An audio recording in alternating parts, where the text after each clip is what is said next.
Having been foiled by the GFC 3 years ago, the big explosives and chemical maker Orica this week finally won approval from its shareholders to spin off its paint and household products business into a new listed company called Dulux Group. The demerger means that Orica can now concentrate on its role as the world's biggest explosives maker and one of the dominant players in servicing global miners.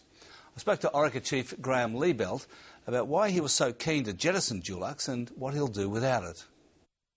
Well, Graeme Liebelt, just looking at the history of Orica since it became Orica in 1999 from ICI, it's a bit like Sally's putty. You've been trying to mould it, or various MDs have been trying to mould it into various shapes and lots of acquisitions and sales and takeovers and so on.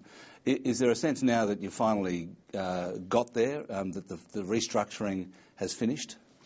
Look, I think there's a sense that the restructuring that was commenced back then is largely finished in that we're focused now on that mining sector mostly. About 90% of our business is mining related these days.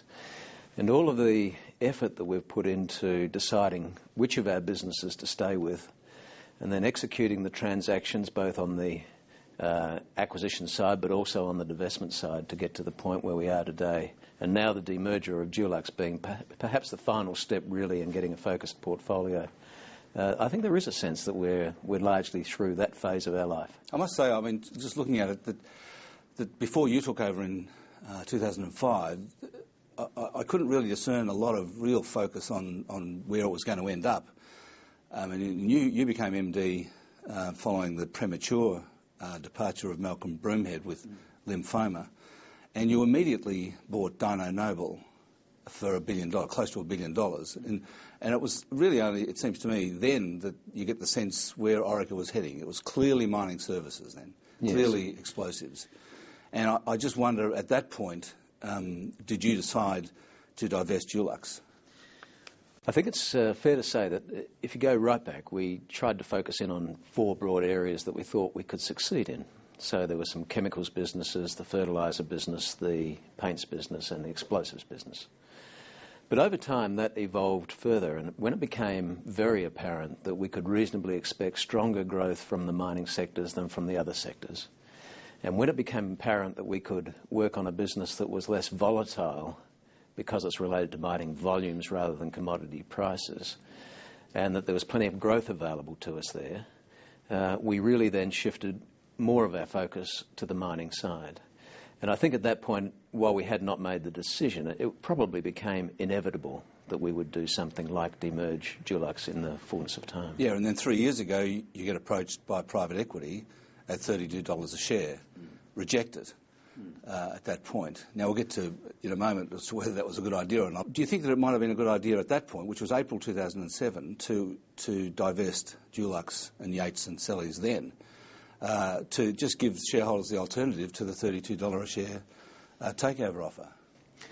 That's an interesting question, and we have kept under review the portfolio right the way through, and had somebody came with a full price, we might well have accepted it during the course of that time, or even between then and now. But the reality is that nobody has come forward with such a concrete proposal, and so we've decided to go the way of demerger. But looking back now, with your price in the mid-20s, $32 looks pretty good.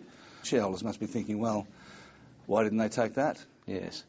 Well, let me make 2 points about that. One is that markets have, of course, fallen away a very long way since that time. Secondly, though, there was a lot of risk attached to that proposal. It wasn't fully financed, and indeed most likely would never have happened. As you said, it came in April 2007. Might have been executed if it was to happen in, let's say, August. I know, but it really only just began then. I mean, if you'd been able to get the thing away during the course of 2007, you would have been heroes. Let me just say that I doubt that we would have got it away, even in that time. And look, the board didn't just rely on that kind of argument for rejecting the approach at that time. We took the view that there's a lot of value to be created in this company, and we're on that journey, of course. Now, the demerger is going to cost at least $100 million in transaction costs of various sort. You had a look at it last year, you had to put it aside. That would have cost some money then as well. I mean, are you really sure it's worth it? I mean, that's like a year's worth of Dulux profits. I think the cost will be a bit less than what you indicate. But in any case, when you look at those costs of doing such a transaction here, and you look at the size of the two businesses that are going to be separated, Dulux, with whatever it turns out to be, potentially $1 billion or more, Orica in the several $1 billion of market capitalisation. If greater focus allows both companies to generate some more value, that kind of number will be very quickly outweighed by the extra value generated. I get that, it's kind of, you're focused on mining services, and, it's great to have a single focused company, but I guess it still remains a question as to what's the problem you're trying to solve by spending $100 million or whatever the number is. The reason for doing it is very simple. Dulux is a completely different business model, focused as it is on consumer goods and so on, whereas the rest of Orica is essentially industrial marketing.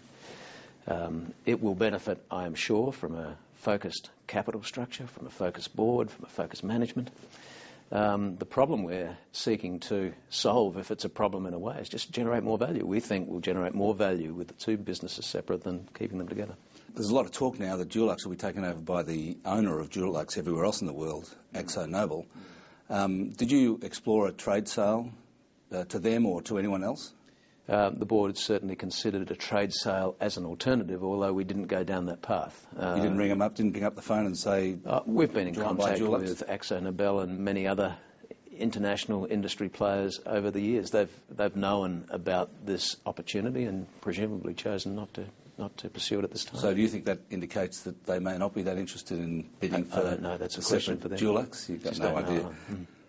I guess now the question is, having gone through this process of 10 years of restructuring and so on, and now you are finally a focused mining services company, where to from here? Well, I think we see plenty of opportunity in the businesses, the three key platforms that we've now got.